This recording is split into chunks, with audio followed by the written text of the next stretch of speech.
দেখুন বন্ধুরা, সবাই মেলায় গেছে আর আমরাও মেলায় গেছি। আর মেলায় ঘুরে ফিরে এই বিশেষ করে ঘোরাফেরার পরে এই খাবারের দোকানগুলো দেখছি যে কোন দোকানটা একটু ফাঁকা আছে বা নিরিবিলি আছে, সেই জায়গায় বসার চিন্তাভাবনা নিয়েছি। আর দেখুন কত ধরনের খাবার তৈরি করছে, বিভিন্ন ধরনের খাবার।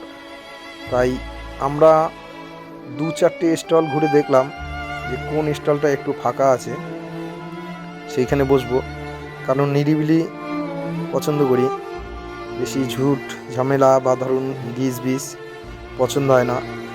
তাই ঘুরে ফিরে একটা স্টল খুঁজছি যে কোনটা একটু ফাঁকা আছে, কোনটায় বসতে পারবো।